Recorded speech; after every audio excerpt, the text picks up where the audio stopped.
ఇప్పుడు జగన్మోహన్ రెడ్డి గారి జాతక రీత్యా ఎలా ఉన్నదండి అయింది? ఆయనది ఆరుద్ర నక్షత్రం, కన్యా లగ్నం.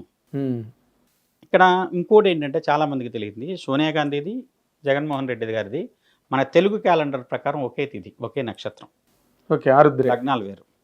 అంటే ఇక్కడ ఒకే లగ్నం నక్షత్రం ఒకటైనంత మాత్రం రాశి ఒకటైనంత కాదు, మన తెలుగు తిథులు ఉంటాయి కదా, అవును. మార్గశిర మాసంలో అదే రకమైనటువంటి గ్రహస్థితి ఉన్నప్పుడు చాలా వరకు అదే నక్షత్రంలో ఉన్నప్పుడు పుట్టారు. ఇప్పుడు ప్రతి తిథి నక్షత్రంతో కలుస్తుంది కదా. అవును. ఆమెది ఆరుద్ర నక్షత్రం, ఏంది వచ్చేసి ఆరుద్ర నక్షత్రం. ఓకే, ఇప్పటిదాకా లాభంలో ఉన్న గురుడు మే ఒకటో అవును, మేము వ్యయంలోకి వెళ్ళాడు, వ్యయంలోకి వచ్చాడు. సరే, ఆయనతో పాటు వాళ్ళ భార్య భారతమ్మ గారిది, ఆమె జాతకంలో ఆమెది వృషభ రాశి, ఉమ్, మకర లగ్నం. వృషభంలో గురుడు గత సంవత్సరం వ్యయంలో ఉన్నాడు, ఇప్పుడు ఆమె రాశిలోకి వచ్చాడు. దీంట్లో ఏంటంటే రాజకీయాల్లో శని గురుడు ప్రభావం బలీయంగా ఉంటుంది, అలానే సూర్యుడి ప్రభావం బలీయంగా ఉంటుంది. ఇప్పుడు సూర్యుడు ఎక్కడ ఉన్నాడు? మేషంలో ఉన్నాడు 15 వరకు. వచ్చే స్థితి కదా, మేషంలో ఉచ్చులో ఉన్నాడు. మనకి రిజల్ట్ వచ్చే టైంకి ఈయన గురుడితో కలిసి వ్యయంలో ఉంటాడు. ఎన్నికల ఫలితాలు వచ్చే టైంకి 15వ తారీఖు నుంచి వ్యయంలోకి, గురుడు వ్యయంలోకి వచ్చేస్తాడు, గురుడితో పాటు రవి కూడా. అందువల్ల ఏంటంటే రవి గురువులు వ్యయంలో ఉన్నప్పుడు, కుజుడు మంచి పరిస్థితుల్లో లేనప్పుడు, తర్వాత శని మంచి స్థితిగతుల్లో లేనప్పుడు కొంచెం ఇబ్బందులు ఎక్కువ ఇస్తాడు. శని ఇక్కడ మంచిగానే ఉన్నప్పటికి కూడా జగన్మోహన్ రెడ్డి గారి జాతకంలో బుధ మహర్దశ నడుస్తుంది. బుధుల్లో బుధుడైపోయి బుధుల్లో కేతువు, అంటే శని మహర్దశ లాస్ట్లో అధికారం వచ్చింది.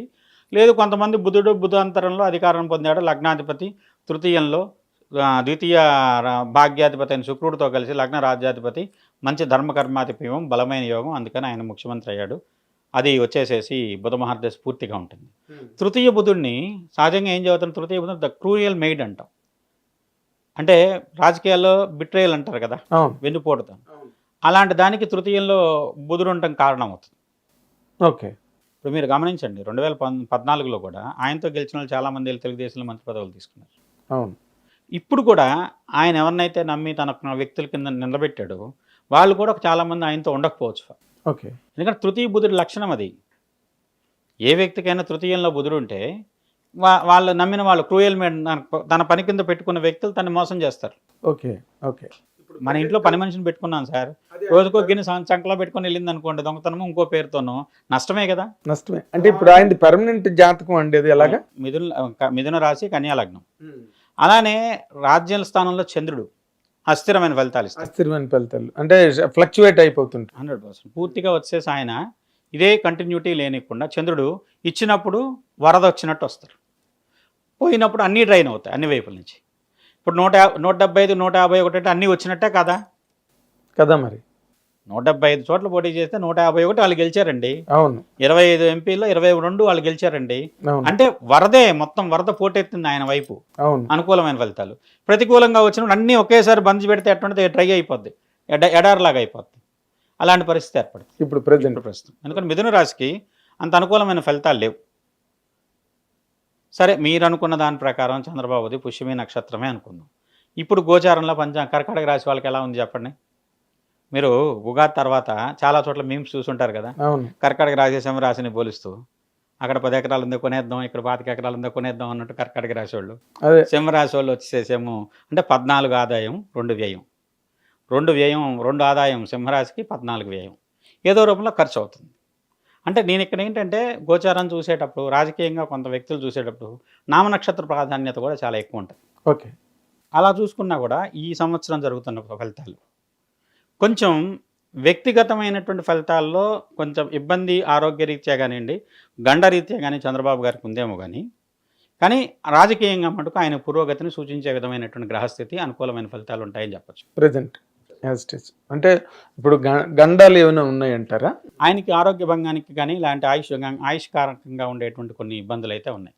ఓకే, ఆయుర్భంగానికి. ఎందుకంటే మొదటిసారి వస్తే మొంగంటాం, ఏలినట్స్.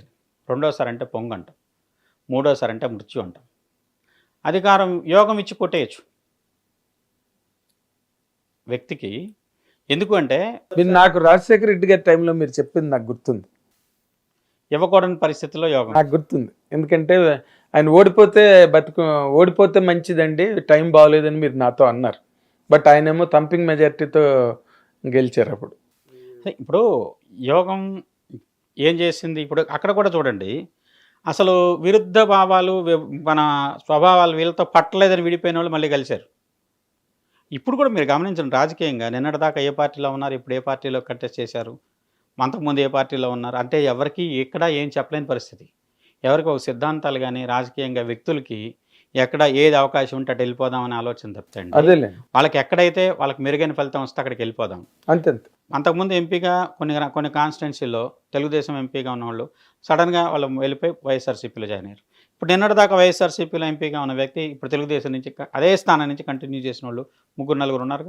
ఇప్పుడు రఘురామకృష్ణరాజు గారు ఉన్నారు కదా, ఎవరో ఎందుకు రాజు గారు ఉన్నారు, తర్వాత వచ్చేసి ఒంగోలు, తర్వాత నసరావుపేట. అంటే బాగా పబ్లిసిటీ ఉన్న వ్యక్తి, చాలా ప్రముఖమైన వ్యక్తి అయితే రఘురామకృష్ణరాజు గారు. ఆయన గురించి చెప్పుకోవచ్చు మనం. ఆయనతో అయితే మీరు ఏ పార్టీ నుంచి అయినా కంటెస్ట్ చేయండి, వైఎస్ఆర్సీపీ నుంచి మీరు కంటెస్ట్ చేయదు, మీకు దానికి అనుకూలతలు లేవు అని చెప్పాను అప్పుడు ఎలక్షన్ ముందు. చెప్పారా?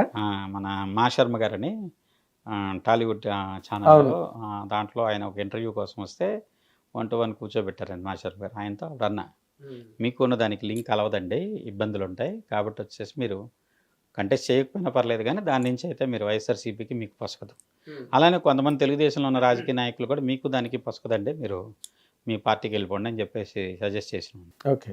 మరి ఇప్పుడు మీరు ఇంత నిర్దిష్టంగా ఇంత బలీయంగా చెప్తున్నారు మీరు, కానీ వేణుస్వామి గారు లాంటి చాలా సుప్రసిద్ధ జ్యోతిష్కుడు ఆయనేమో తొడగొట్టి ఛాలెంజ్ చేస్తున్నారు, జగన్మోహన్ రెడ్డి గారు ప్రభుత్వం ఏర్పాటు చేస్తారు, ఆయనే ముఖ్యమంత్రి అని చెప్పి పద్ధతిలో మాట్లాడుతున్నారు. ఎక్కడ తేడా వస్తున్నది సుధీ గారు? మీరు ఆయన గమనించండి, 2014లోనూ జగన్ ముఖ్యమంత్రి అన్నారు ఆయన, 2019లోనూ ముఖ్యమంత్రి అన్నారు ఆయన, 2024లోనూ ముఖ్యమంత్రి అన్నాడు, మళ్ళీ 2029లోనూ ఆయనే ముఖ్యమంత్రి. ఆయన మాట మార్చని మనిషి, ఎప్పుడు ఒకే మాట మీద నిలబడతారు. దాన్ని బట్టి మీరు అర్థం చేసుకోండి. కాదండి, అలా మాట తప్పము మడమ తెప్పు అంటే ఎట్లాగే ఆస్ట్రాలజీ కదా ఇది. ఇక్కడ ఒకటండి, గ్రహస్థితులు మారిపోతాయి, గోచారాలు మారిపోతాయి, దేశకాలు మన పరిస్థితులు మారిపోతాయి మీరు చెప్పినట్టు.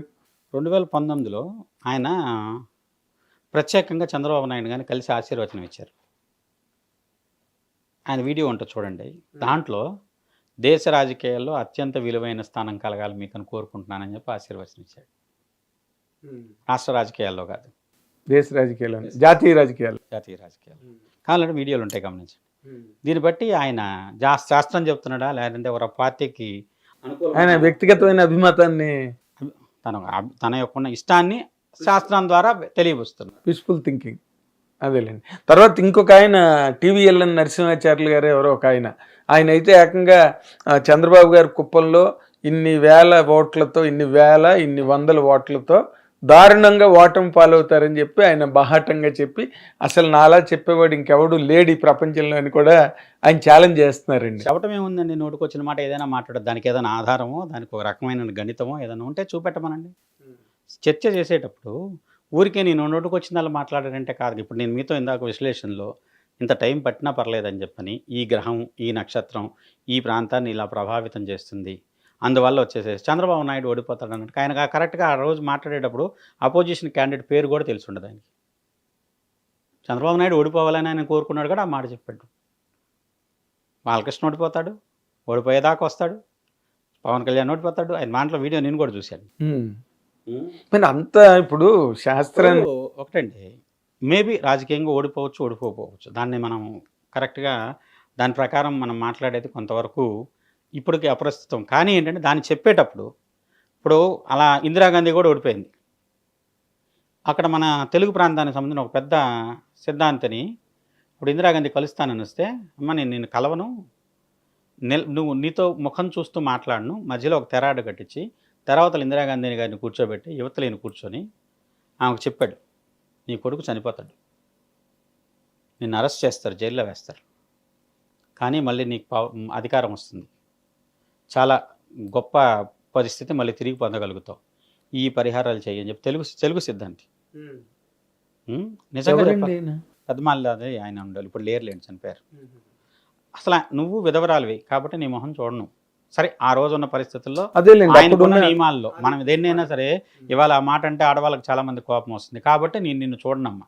అదే అప్పుడున్న సామాజికమైన సంప్రదాయాలు అలా ఉన్నాయి సార్. నేను నీకు ఫలితం చెప్తాను, కాబట్టి వచ్చేసి ఆమె కూర్చోబెట్టి తెరడ్డు కట్టించి యువతలు తను కూర్చొని తను ప్రశ్నగా తీసుకున్నారు, ఇంకో రకంగా తీసుకుని ఆమె ఫలితాలు చెప్పాడు.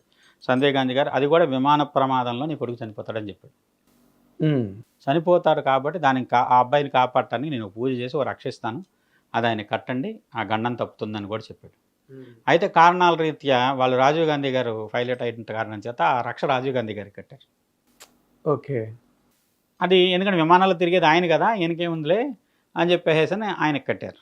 అదే పుత్రగండం అంటే ఆయనకి అనుకున్నారు, పెద్ద కొడుకు విమాన ప్రమాదం అంటే ఆయన అప్పటికే పైలట్గా ఉన్నారు కాబట్టి ఆయనతో అనుకున్నారు. ఆయన సేవ్ అయ్యాడు, సంజయ్ గాంధీ గారు చనిపోయాడు. అలా తర్వాత ఇందిరాగాంధీని జైల్లో వేశారు. ఆ తర్వాత మళ్ళీ ఆమె బయటకు వచ్చిన తర్వాత మళ్ళీ పార్టీ మార్చి ఇందిరా కాంగ్రెస్ స్థాపించి తను మళ్ళీ మొత్తం వచ్చేసి దేశం మొత్తం ఒక మంచి భారీ మెజార్టీతో గెలవగలిగారు కదా. అవును.